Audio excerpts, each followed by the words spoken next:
व रहमतुल्लाहि व बरकातहू।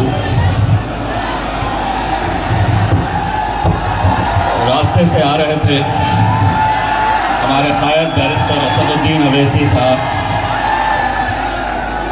यहाँ पर स्टेज पर मौजूद हमारे भाई ताहिर हुसैन साहब और उनके पूरे घर वाले, मजलिस इत्तेहादुल मुस्लिमीन के तमाम ज़िम्मेदारान।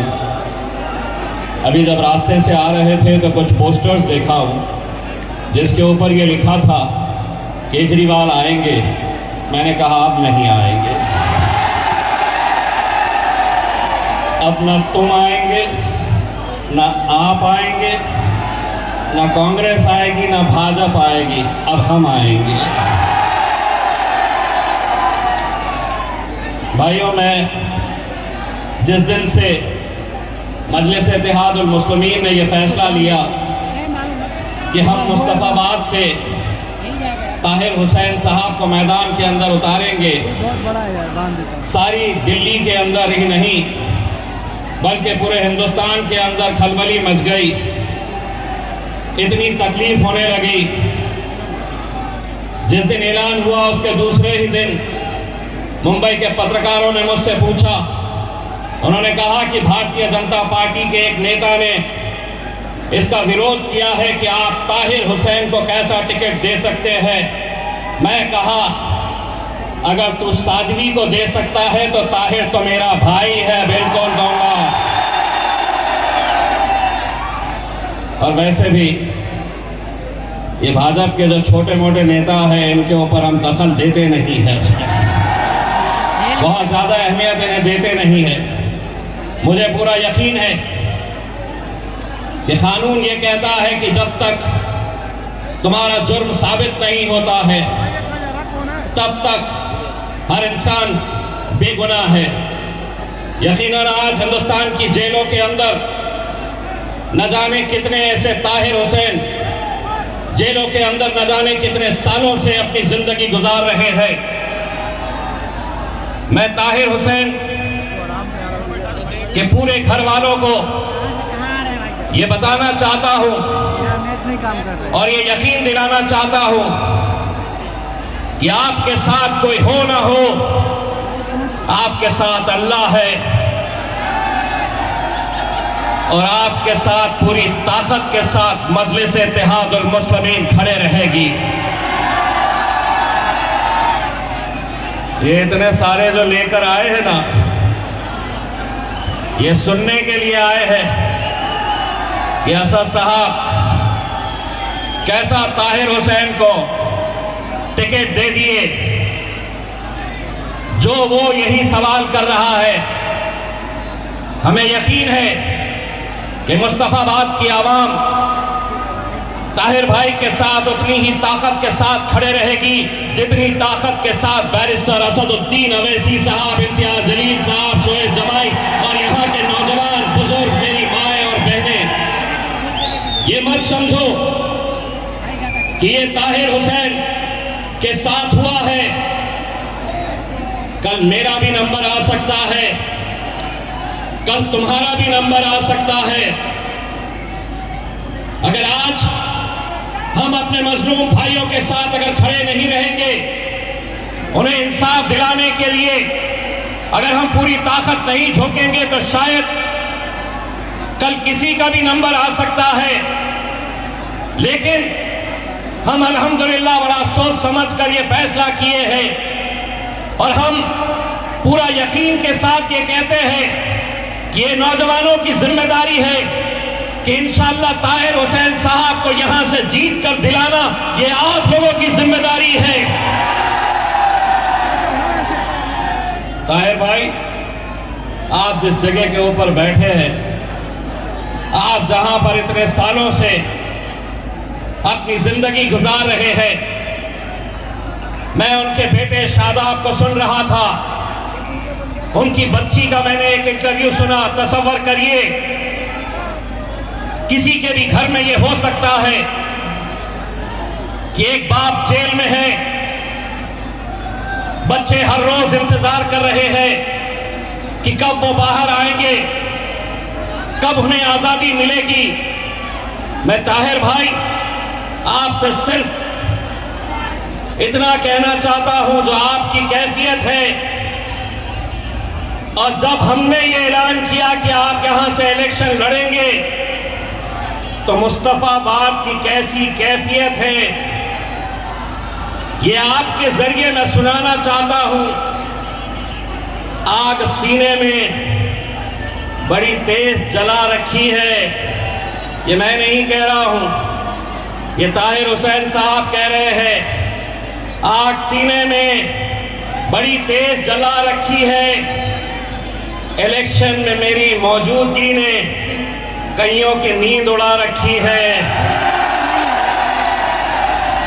शहर में जब से चलने लगे हैं, शहर में जब से चलने लगी है हवा मेरी, ताहिर भाई की, शहर में जब से चलने लगी है हवा मेरी, मेरे दुश्मनों ने उछल कूद मचा रखी है। मेरे भाई, आज जिस दौर से हम गुजर रहे हैं, इससे खराब और क्या हो सकता है कि जिसको आपने उरूज तक पहुंचाया था, यही आवाम थी, मजलिस नहीं थी। उस वक्त जब आपने केजरीवाल को, आम आदमी पार्टी को हुकूमत दिलाई,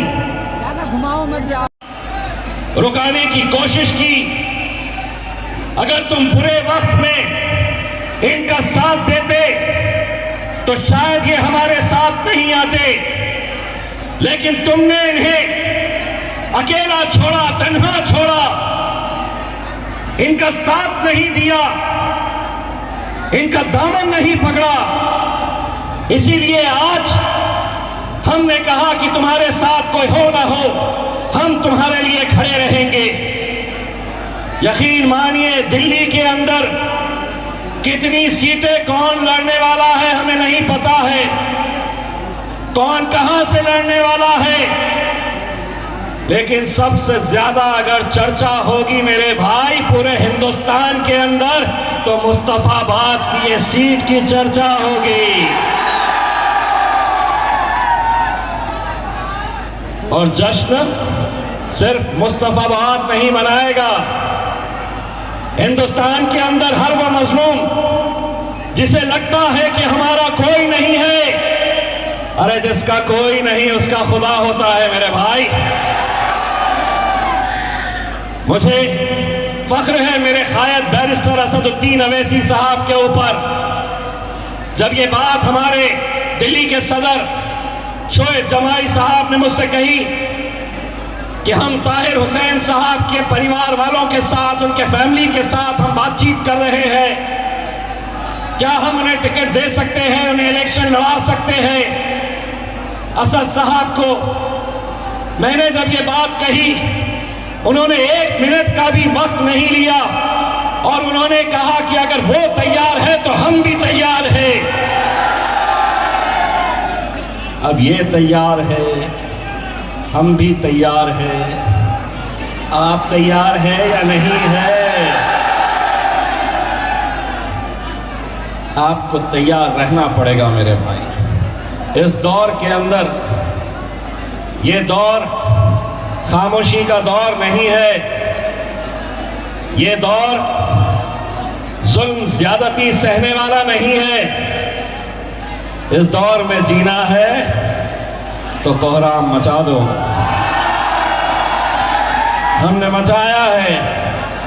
पूरे हिंदुस्तान के अंदर लोग ताहिर हुसैन और उनके साथ जो नाइंसाफी हो रही है, मैं यहाँ के तमाम बुजुर्गों से यह अदबन गुजारिश करना चाहूँगा, मजलिस की कामयाबी, मजलिस जब भी जीती है तो उसमें बहुत बड़ा हाथ हमारी माँ और बहनों का रहता है। हमारी माएँ और बहनें इस इलाके की, उनसे मैं ये हाथ जोड़कर अपील कर रहा हूँ। मैं ताहिर हुसैन से मिला नहीं हूँ, कभी मेरी मुलाकात नहीं हुई है, लेकिन मेरा ताहिर हुसैन के साथ एक रिश्ता है मेरे भाई। और ये वही रिश्ता है जिस रिश्ते के लिए इम्तियाज जलील ने औरंगाबाद से लेकर मुंबई तक सड़क को जाम कर दिया था। और वो रिश्ता क्या है? तेरा मेरा रिश्ता क्या? ला इलाहा इल्लल्लाह। अरे तेरा मेरा रिश्ता क्या? ला इलाहा इल्लल्लाह। वही रिश्ता मेरा और ताहिर का है, वही रिश्ता असदुद्दीन अवैसी साहब का और ताहिर भाई का है, वही रिश्ता हमारा शादाब के साथ है। मैं शादाब को ये कहना चाहूंगा कि शादाब अल्लाह रास्ते बनाता है। हमारी कोई हैसियत नहीं, हमारी कोई ताकत नहीं है। इंशाअल्लाह वो दिन भी आप देखेंगे कि अगर अल्लाह ने चाहा तो कैसे रास्ते बनते हैं। इंशाअल्लाह हम पूरी कोशिश करेंगे कि इस इलेक्शन के अंदर ताहिर हुसैन साहब आपके बीच में आए अपना प्रचार करने के लिए। आपकी दुआएं और आपका ताकत अगर हमारे साथ रही तो मेरे भाई, मुझे मालूम है आपकी दीवानगी किसको सुनना चाहती है।